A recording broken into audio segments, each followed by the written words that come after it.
Talking of Suarez, I mean, who would you say was the better player, him or Torres, in Liverpool shirts? It's a difficult question because they stayed for a similar time period and they were both unplayable at times. They're both phenomenal footballers.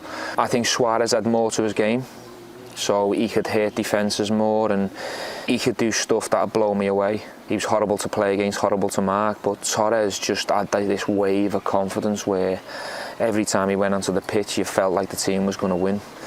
So very close when they were both on top form, but I think Suarez was more consistent and I think Suarez will do it for a lot longer.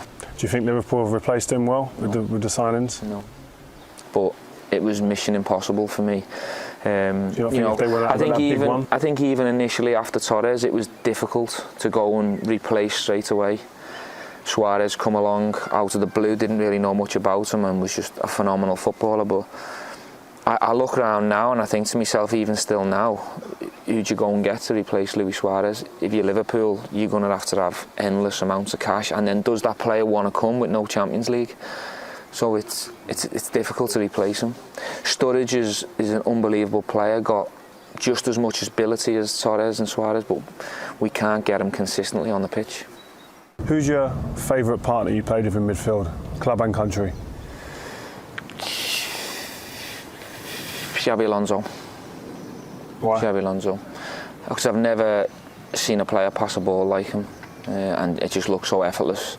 He's got every single pass in the locker, short, medium, long range, inside the foot, outside, and you talk a way to pass and trajectory and timing, and he's a genius when it comes down to passing. And I moved to a number 10 position when he became a centre midfielder for Liverpool, and he sort of added a new dimension to my game. I didn't think I could ever play in a number 10 role, and it was down to the amount of time he used to give me on the ball because of the speed of his thought and the speed of his passing.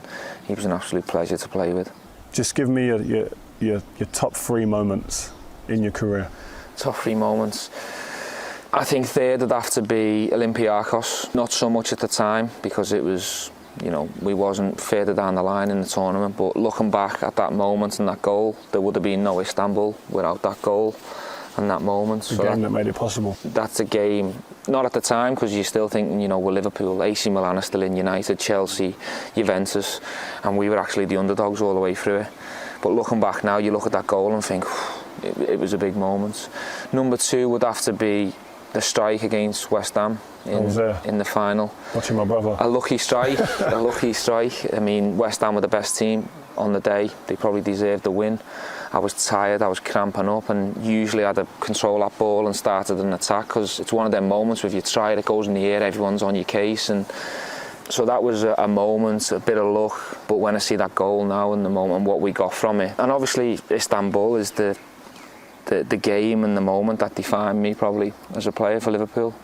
3-0 down, thinking at half time it's going to be 4-5-6, getting totally dominated, now played. Kaka's on fire, Pirlo's pulling it, Seedorf's just connecting it, and we just get that moment ahead of that gives us that little tiny bit of belief and that little bit of hope. And I think that had a snowball effect for us getting back in that game. Was that the moment that changed that game, or was there something in the change room at half time? I think Didi Imam was a big key. I think, we went for 4-4-2. We wanted to use pace to try and hit their centre-halves. Rafa was speaking about them getting on and ageing a bit. It didn't work because we didn't have the ball and we got outplayed in the middle of the park. The diamond absolutely killed the two, me and Alonso. They had too many bodies and they killed us. I think bringing Didi on, having the extra man in the middle of the park, we got a bit of control. They took the foot off the gas, thought they'd won it. And we just had that 10-minute moment where we smelled blood and we went for it. And then after that, we got battered again. Everyone thinks from that first goal, we sort of turned the corner and dominated the game. We had moments in extra time where it could have went wrong. Dudek flipped one over the bar, 1 in a million save. And then you get to the shootout where Shevchenko's stepping up to take the penalty that could win it for them, and he decides to dink it.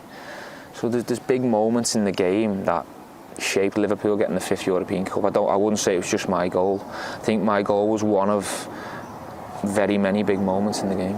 So I remember I came to watch Liverpool against Madrid, and I was sitting there thinking, I can't wait, Liverpool and Madrid, great history of both clubs, and you was on the bench that game. Yeah. And I was sat there thinking, what would I be thinking if I was in your shoes?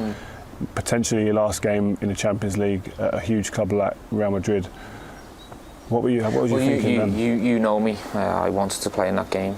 This was round about the time when I was doing a lot of thinking about what's next for me, because I'd had a couple of initial chats with Brendan, and he's saying to me, I'm going to start managing your games and I have to look after you and I want you to be fresh. I don't want you to play 3 games in a week because you might be tired and stuff like that. But this situation was a bit unique in that it was Real Madrid and I wanted to play, and when I got told I wasn't playing, for the sake of the team and the squad and my relationship with Brendan, I took it and I accepted it. But I sat on that bench devastated and I wanted to play.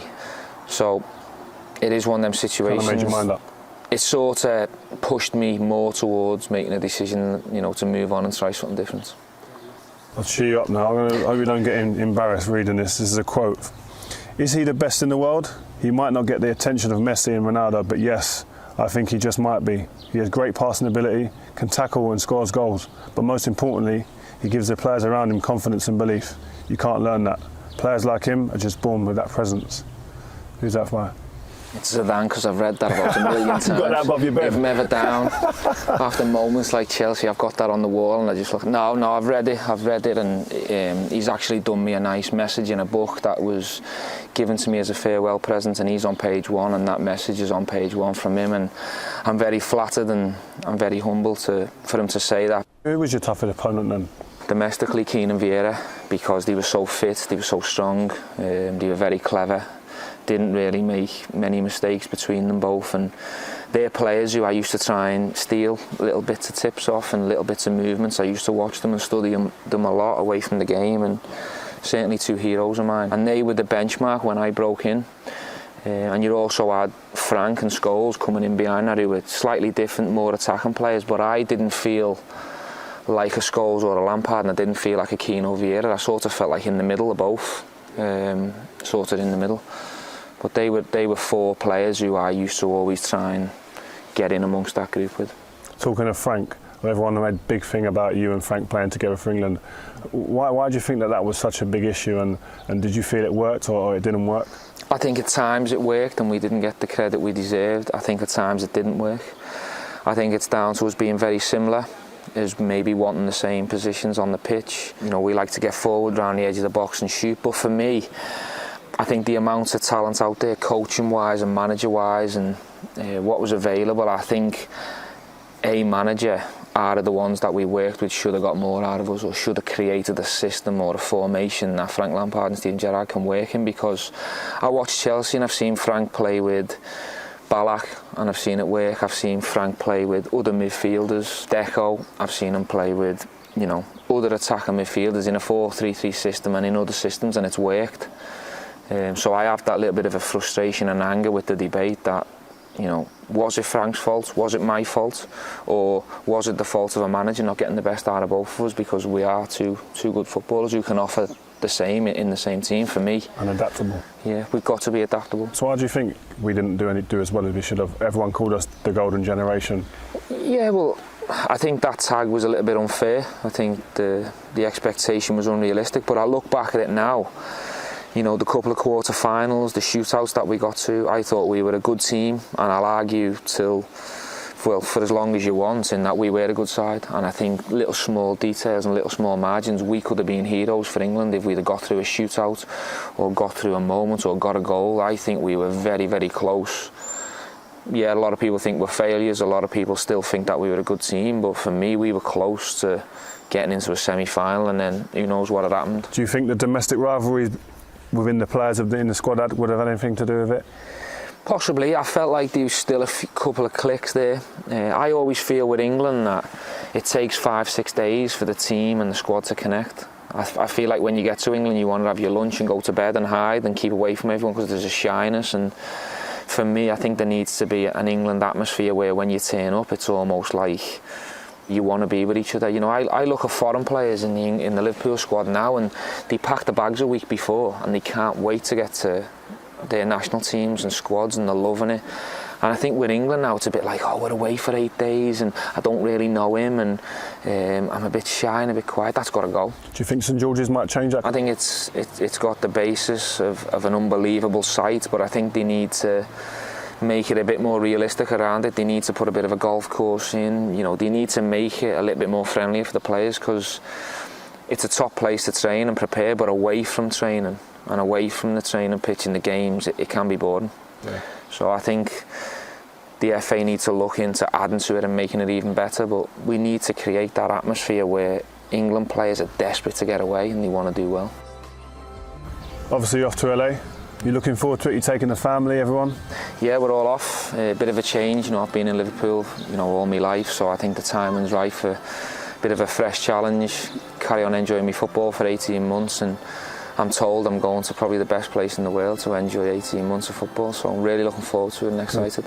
All right. Well, good luck, man. Thanks for your time and enjoy yourself in LA.